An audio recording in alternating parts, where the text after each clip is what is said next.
টাকা প্রতি কেজি দরে দাম কমে যাওয়ার ফলে মোহন 4 কেজি চিনি বেশি কিনলো 16 টাকায়। তাহলে প্রতি কেজি চিনির প্রকৃত মূল্য কত ছিল?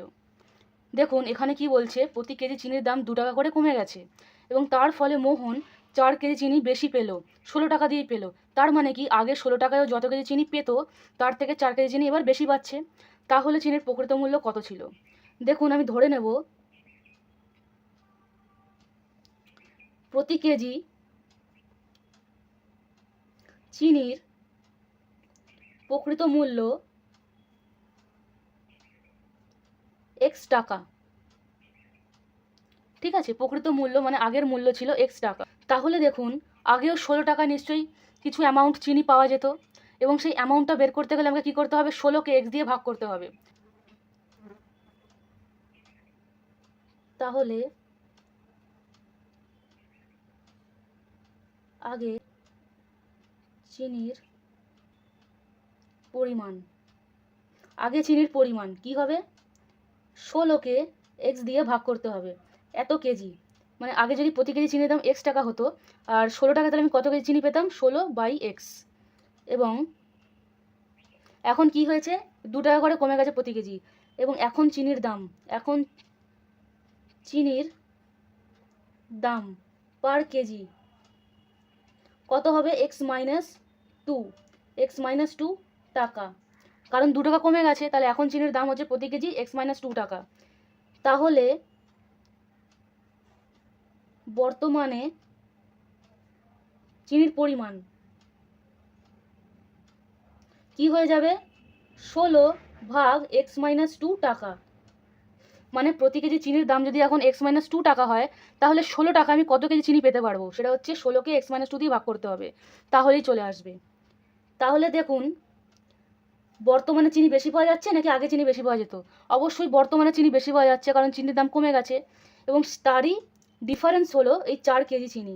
তাহলে আমি লিখতে পারি 16/x-2 minus 16/x equal to 4। মানে এই যে 4 কেজি চিনির পরিমাণ, এই ডিফারেন্সটা কেন এলো? কারণ এখন চিনির দাম কমে গেছে, তাই আমি একই টাকায় বেশি চিনি কিনতে পারছি, আর আগে ওই একই টাকায় কম চিনি কিনতে পারতাম। আর এখন কত বেশি চিনি কিনতে পারছি, 4 কেজি চিনি বেশি কিনতে পারছি। এরপর দেখুন দুটোর আমরা এলসিএম করব, মানে লসাগু করব, তাহলে কি আসে, x-2 ইন্টু এক্স। ঠিক আছে, আর উপরে আসবে 16x-2 ইকুয়াল টু 4। তাহলে 16x minus minus plus, 16 × 2 = 32 by x into x square minus 2x equal to 4। এই 16x কেটে গেল, আর এই উপরে কি রইল, 32, এখানে রইল x square minus 2x equal to 4। 4-এর নিচে কিছু নেই, তাহলে 1 ভাবুন। এবার এটা তো ইকুয়েশনের উপর কাটাকুটি করা যায়। 4কে 4 দিয়ে কাটলে 1, আর 32কে দিয়ে কাটলে হয় 8। তাহলে কি পেলাম, 8/x² minus 2x equal two 1/1। এবার এটাকে কি করব, ক্রস মাল্টিপ্লিকেশন করব, ক্রস গুণ করব। তাহলে কি পাবো, x² minus 2x equal two 8। এবং সমস্ত সংখ্যাকে একই দিকে নিয়ে এলে কী পাবো, x² minus 2x minus 8 equal to 0। ঠিক আছে, এবার এটাকে দেখুন কি করতে হবে, মিডল টার্ম ফ্যাক্টর করতে হবে। 8কে আমরা লিখতে পারি এইরকম, x² মাইনাস 4 মাইনাস 2 বাইরে x মাইনাস 8 ইকুয়াল টু 0। কী করে পেলাম, 8 মানে কি, 8 মানে হচ্ছে 4 × 2।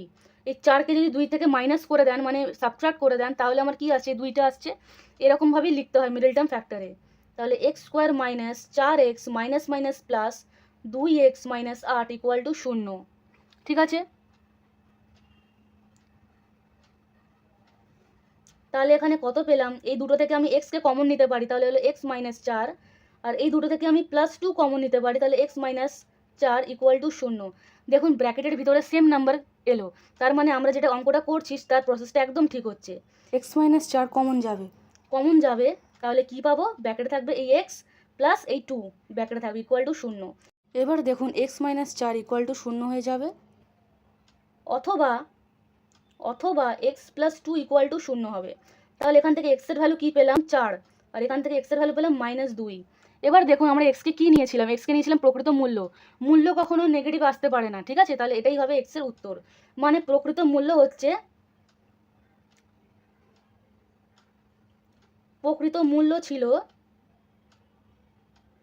4 টাকা প্রতি কেজি চিনি। ঠিক আছে, তাহলে চিনির প্রকৃত মূল্য ছিল 4 টাকা প্রতি কেজি। আশা করি এই সলিউশনটা আপনারা সবাই বুঝতে পেরেছেন। ধন্যবাদ ভিডিওটা দেখার জন্য।